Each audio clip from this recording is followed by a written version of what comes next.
4 orang masih satu keluarga yang tewas dalam rumah di Kalideres, Jakarta Barat memiliki usaha jual beli motor dan produksi kue. Keluarga membantah para korban meninggal dunia akibat kelaparan. Halo pemirsa, saya Anggita Disastra. Kita jumpa lagi di program Berita Kriminal. Bersama kita akan mengungkap dunia kejahatan dengan berbagai laporan kriminal dalam Sergap.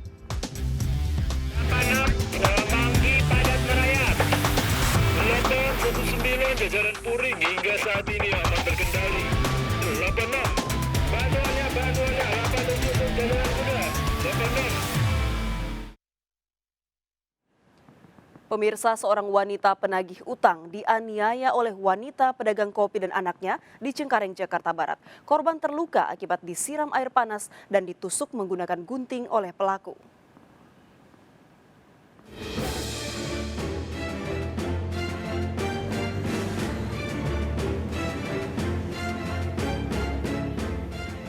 Seorang wanita berinisial TS melaporkan kasus penganiayaan yang dilakukan oleh perempuan pedagang kopi dan anaknya di Jalan Komplek Mutiara Palem, Cengkareng, Jakarta Barat. Di Polsek Cengkareng, korban menunjukkan luka bakar di tubuh akibat siraman air panas dan tusukan gunting para pelaku. Peristiwa berawal saat korban menagih hutang sebesar Rp175.000 kepada pelaku yang sedang berdagang kopi. Korban dan pelaku terlibat cekcok. Pelaku yang emosi menyiram air panas dan menusuk korban menggunakan gunting. Tak butuh waktu lama, kedua pelaku digelandang petugas ke Polsek Cengkareng beserta barang bukti sebuah termos dan gunting. Anak pelaku yang ikut menyerang masih di bawah umur dan diduga mengalami keterbelakangan mental. Pelapor ini menagih hutang kepada terlapor ataupun tersangka. Iya. Masalah hutang piutang ditagih, dia emosi, marah, akhirnya dia melakukan penyiraman air panas dan mengambil gunting sehingga ditusukkan ke pelapor. Kasus tersebut dalam penanganan polisi. Dari Jakarta, Miftahul Gani melaporkan. Pemirsa, 4 orang satu keluarga yang tewas dalam rumah di Kalideres, Jakarta Barat memiliki usaha jual beli motor dan produksi kue. Pihak keluarga membantah para korban meninggal dunia akibat kelaparan. Polisi kembali melakukan olah tempat kejadian perkara untuk mencari alat bukti tambahan guna mengungkap penyebab kematian para korban.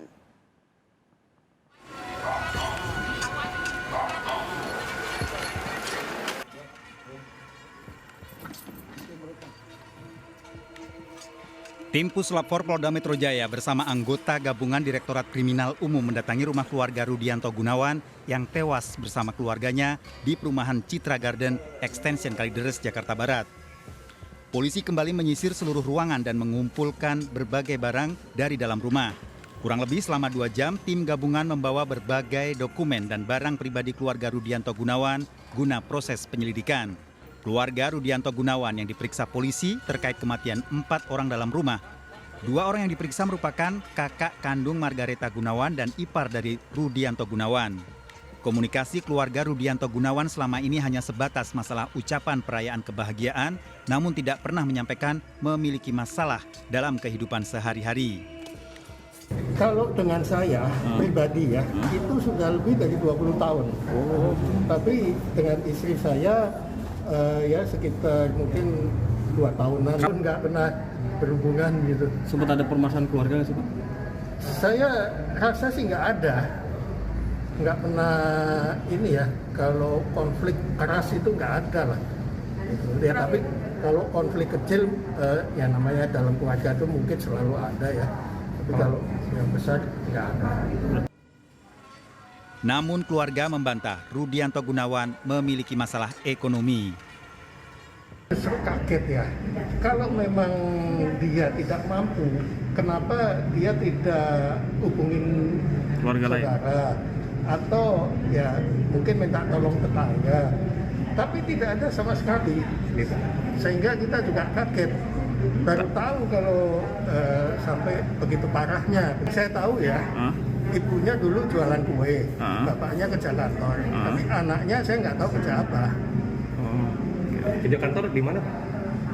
Waduh, saya juga udah lupa, udah sekian.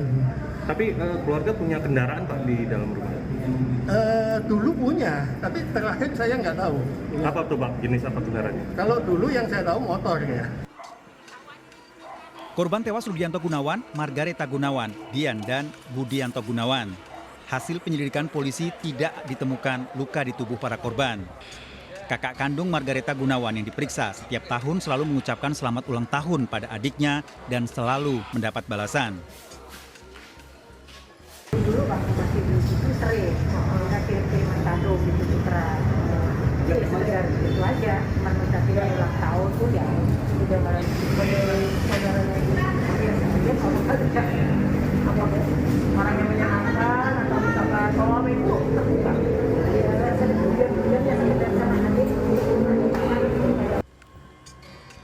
Salah satu korban tewas, Dian, sempat berkomunikasi dengan ketua RT setempat.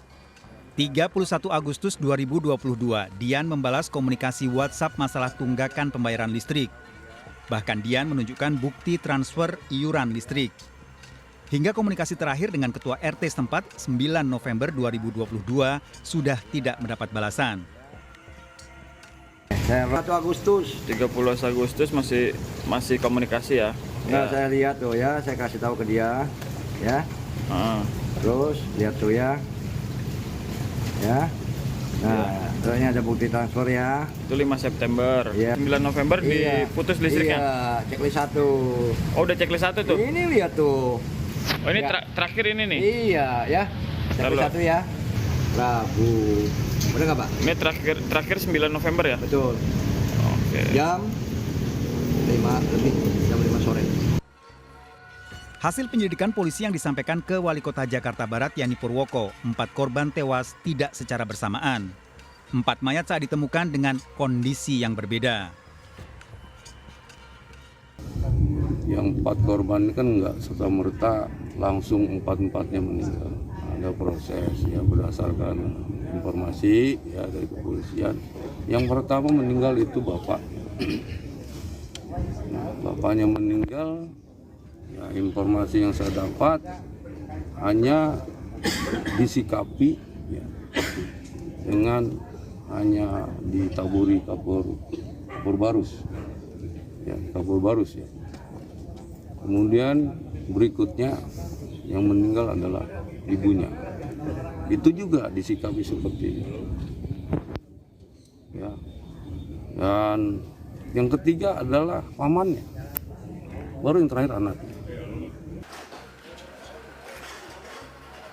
Polisi hingga kini masih melakukan penyelidikan kematian keluarga Rudianto Gunawan untuk mengungkap penyebab pasti kematiannya. Rudianto Gunawan dan keluarga nyaris tidak pernah berkomunikasi dengan warga sekitar, termasuk tidak aktif dalam berbagai kegiatan warga. Dari Jakarta, Miftahul Gani melaporkan. Rudianto dan 3 anggota keluarganya yang tewas dalam rumah di Kalideres, Jakarta Barat sempat diduga akibat kelaparan. Dari hasil olah tempat kejadian perkara ulang, polisi menemukan belanjaan makanan. Penyelidikan kami terakhir ini, termasuk hari ini, kita temukan bungkus bekas makanan. Nah, ini kita teliti kapan ini yang bersangkutan terakhir makan, dan nanti dipadukan dengan kedokteran forensik, termasuk juga laboratorium forensik. Nanti kita baru bisa menentukan apa motif maupun sebab daripada kematian daripada warga yang ada di rumah ini. Jadi sebagaimana yang kami sampaikan sebelumnya, bahwa kita belum bisa mengambil kesimpulan bahwa korban ini meninggal karena kelaparan. Karena dari hasil penyelidikan kami sementara ini, kami temukan beberapa bekas-bekas bungkus makanan di dalam.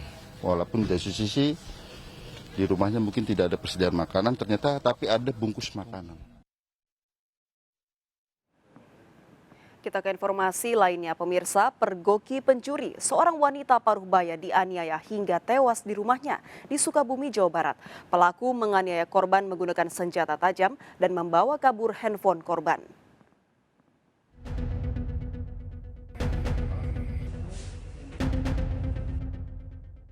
Muskinah, 55 tahun, warga desa Gunung Sungging, Kecamatan Surade, Kabupaten Sukabumi, Jawa Barat, tewas menjadi korban pencurian disertai kekerasan di rumahnya.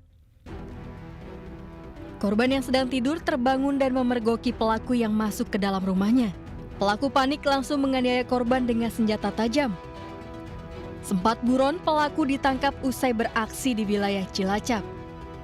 Hasil pemeriksaan polisi, pelaku nekat membunuh korban karena panik aksinya dipergoki korban. Pelaku menganiaya korban dengan senjata tajam hingga tewas di bagian dada dan leher. Pelaku membawa kabur handphone milik korban.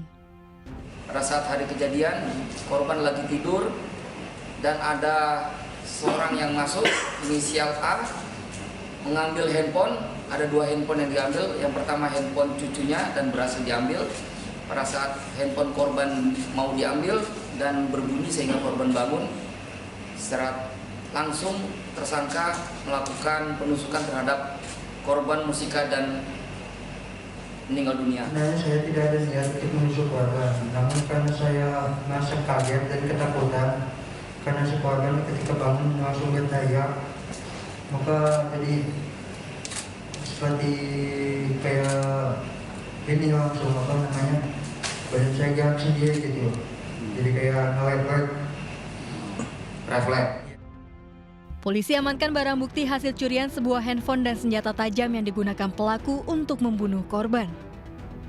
Pelaku terancam 15 tahun penjara. Dari Sukabumi, Jawa Barat, Budi Setiawan melaporkan. Keinginan untuk menikah lagi ditolak. Seorang suami di Humbang Hasundutan tega memutilasi istrinya yang telah dinikahi selama 10 tahun. Pembunuhan terungkap setelah kakak korban curiga melihat pelaku membawa dan membakar karung di belakang rumah.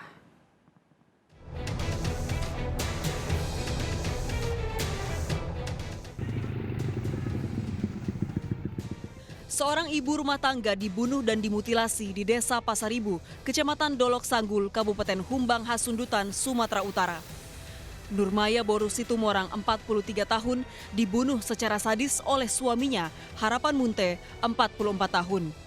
Pembunuhan terungkap dari kecurigaan kakak ipar pelaku, Samaria Sinambela, melihat pelaku membawa dan membakar karung di belakang rumah. Curiga pada gerak-gerik pelaku, Samaria membuntuti pelaku. Saat memeriksa sisa bakaran karung, Samaria syok menemukan potongan tubuh manusia yang ternyata adik kandungnya, Nurmaya. Pelaku dan sang istri telah menikah selama 10 tahun dan belum dikaruniai anak. Sebelum menikah, pelaku pernah dirawat di rumah sakit karena gangguan jiwa. Meski telah mengadopsi anak, pelaku bersikeras ingin menikahi wanita lain. Namun permintaan tersebut ditolak korban. Saat pelaku mengenalkan calon istri kedua, pelaku tak terima korban menyebut dirinya mengidap gangguan jiwa. Kasus tersebut dilaporkan ke Mapolres Humbang Hasundutan. Dari olah tempat kejadian perkara, polisi menemukan potongan tubuh dan kepala korban terpisah. Pada awal rumahnya masih tertutup, masih belum dibuka. Begitu ada dibuka dan kita tahu juga rumah kita dobrak akhirnya dia masuk nonton TV sama anaknya. Kemudian dia lari dalam kamar, akhirnya dobrak lagi itu kamarnya. Nah, ini yang betul kita ke dalam rumahnya, ternyata ditemukan ada potongan badan manusia dan kepala terpisah. Guna menyelidiki motif kasus pembunuhan disertai mutilasi, pelaku diperiksa di Mapolres Humbang Hasundutan. Dari Humbang Hasundutan, Sumatera Utara, Aries Fernando Manalu melaporkan. Sementara itu, seorang wanita ditemukan tewas dengan luka bakar di sekujur tubuh di Labuhan Batu Selatan, Sumatera Utara. Polisi menangkap terduga pelaku yang merupakan anak tiri korban.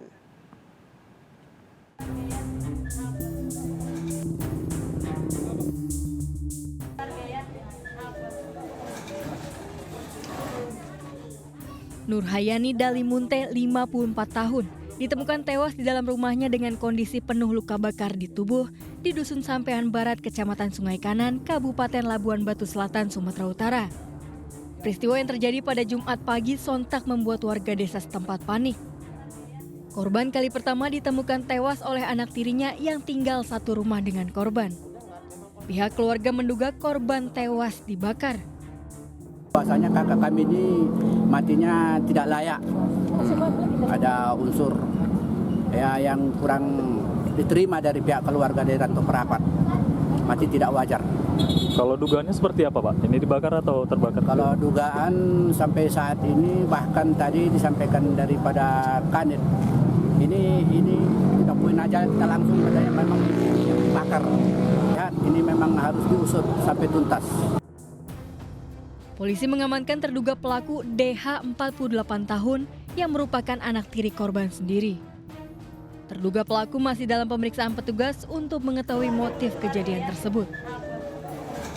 Hasil daripada penyelidikan kita, terduga pelaku telah diamankan dan saat ini telah Pihak keluarga berharap polisi dapat mengungkap kasus tersebut. Dari Labuan Batu Selatan, Sumatera Utara, Randi Kurniawan melaporkan. Pembunuhan mahasiswa Unpad di Bandung, Jawa Barat dilatar belakangi masalah foto. Pembunuhan dilakukan di rumah korban setelah pelaku menyamar sebagai pengantar paket. Pelaku, teman pria korban, dendam karena foto aibnya akan disebar.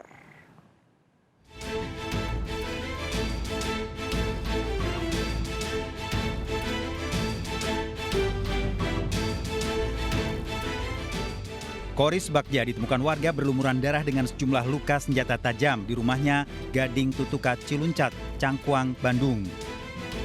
Warga berdatangan karena mendengar teriakan korban meminta tolong.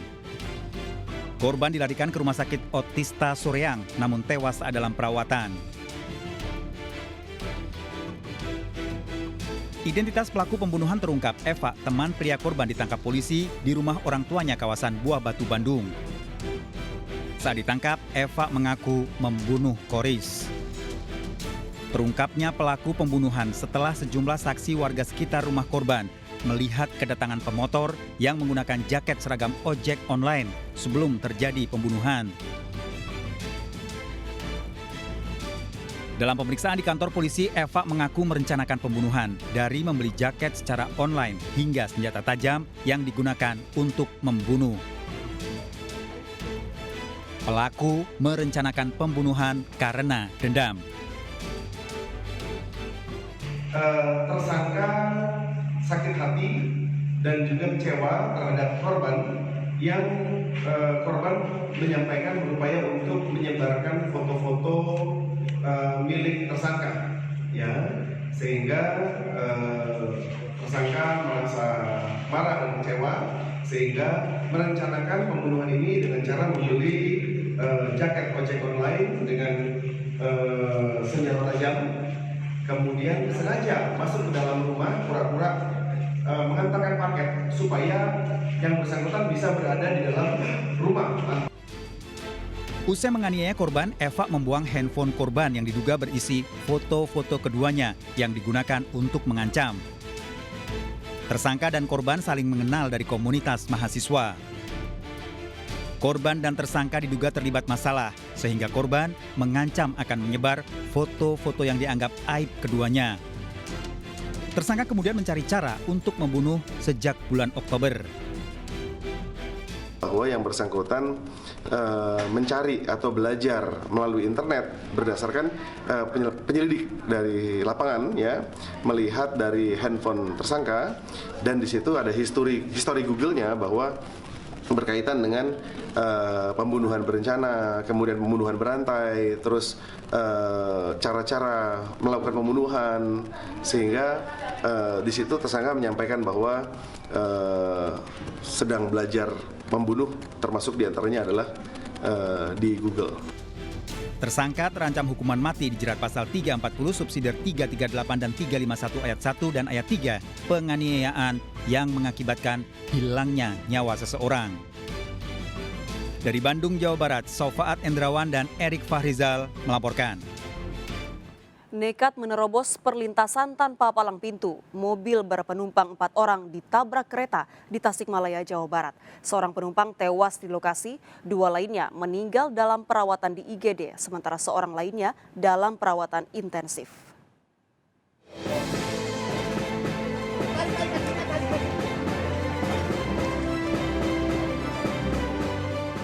Petugas berupaya mengevakuasi 4 korban dari dalam sebuah minibus yang tertabrak kereta api Serayu, jurusan Pasar Senen, Purwokerto, dini hari. Seorang penumpang, Rizky Rohmatullah, 19 tahun, tewas di lokasi. Seluruh korban segera dievakuasi ke RSUD Dr. Soekarjo. Mulaki Robi dan Muhammad Alif Mutakin, 19 tahun, meninggal di IGD. Sementara rekan mereka, Aslam Hidayatullah, 19 tahun, masih dalam kondisi kritis. Kecelakaan berawal saat mobil melintas dari arah Indihiyang menuju Lewidahu, Kota Tasikmalaya, dini hari. Korban baru pulang dari Citis, Gunung Galunggung dari acara reuni madrasah. Diduga korban tak melihat situasi hingga nekat menerobos perlintasan dan tertabrak kereta. Mobil sempat terpental dan terseret sejauh 40 meter dan baru berhenti setelah tertahan bangunan. Kendaraan yang terlibat kecelakaan tersebut dievakuasi ke Mapolres Tasikmalaya Kota. Sementara tadi keterangan saksi,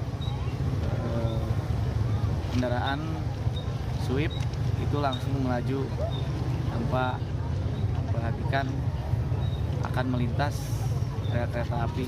Pulang dari Sigalunggung, Citis, pulang subuh tadi, terus kejadian di Lidahu. Ya. Dalam rangka apa sih menurut Mbak? Mungkin hanya ketemuan aja mereka. Orang tua dari korban yang masih kritis berharap anaknya bisa segera pulih. Sekarang ya ada membaik itu, darahnya 110. Tapi masih belum sadar hingga saat ini. Belum. 3 korban meninggal dunia segera dimakamkan keluarga. Kasus kecelakaan tersebut dalam penyelidikan jajaran unit Gakum Satlantas Polres Tasikmalaya Kota. Dari Tasikmalaya, Jawa Barat, Asep Juharyono melaporkan. Pemirsa, seorang pelajar diserang kelompok pelajar lain menggunakan senjata tajam di Kemayoran, Jakarta Pusat. Korban dianiaya saat berpapasan dengan kelompok pelaku yang sama-sama menggunakan sepeda motor.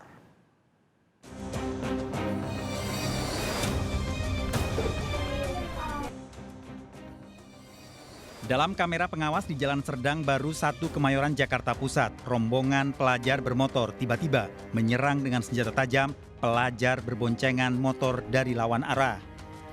Korban kembali diserang pelaku lain yang berada di belakangnya. Korban trauma dan mengalami luka di kepala. Korban tidak mengenal para pelaku. Ya namanya sebagai orang tua yang nggak punya apa-apa kan, nggak ada penghasilan. Ibu jadi nggak ada. Saya jadi gugup. Sampai tetangga berdatangan, mereka bantu. Akhirnya dibawa ke rumah sakit terdekat, puskesmas. Sampai saya minta tolong sama orang-orang, tolong bantu deh nanti masalah uang rokok sama anak saya yang gede dibayar, saya bilang gitu. Saya kan mikirin biaya kalau memang kena jahitan. Sedangkan saya kerja serabutan. Kalau lagi ada kerjaan, saya kerja, nggak ada kerjaan, ya saya begini di rumah.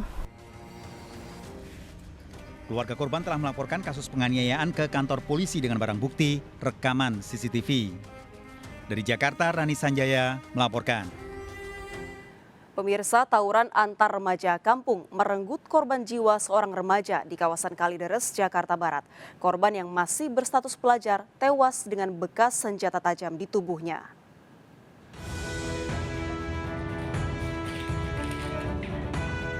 Seorang remaja 16 tahun warga Tangerang tewas di Rumah Sakit Umum Daerah Kalideres, Jakarta Barat.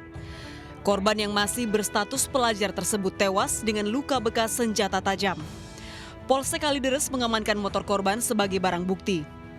Peristiwa berawal pada Minggu dini hari saat 2 kelompok remaja kampung dari Utan Jati dan Kampung Bali terlibat tawuran di Jalan Jimbaran, Kalideres, Jakarta Barat. Korban yang mengendarai motor bersama rekannya terkena sabetan senjata tajam. Korban tewas saat perjalanan ke rumah sakit. Tawuran, ya kan, kata sih kenanya sih di sini, tapi untuk meninggal dunianya sih dalam perjalanan. Itu berapa orang, Bang? Kalau itu sih, enggaknya sih banyak. Iya, yang kena bacok itu? Kalau yang kena bacok sih katanya sih 1 orang. 1 orang. Korban dievakuasi ke Rumah Sakit Polri Jakarta untuk diotopsi. Kasus tersebut dalam penanganan Polsek Kalideres. Dari Jakarta, Miftahul Gani melaporkan. Buntut kecelakaan maut, massa di Dogiai, Papua Tengah membakar puluhan bangunan di pasar dan 6 kantor. Informasi selengkapnya sesaat lagi. Tetaplah bersama Sergap. Bantuannya 87 Jalan Kuda,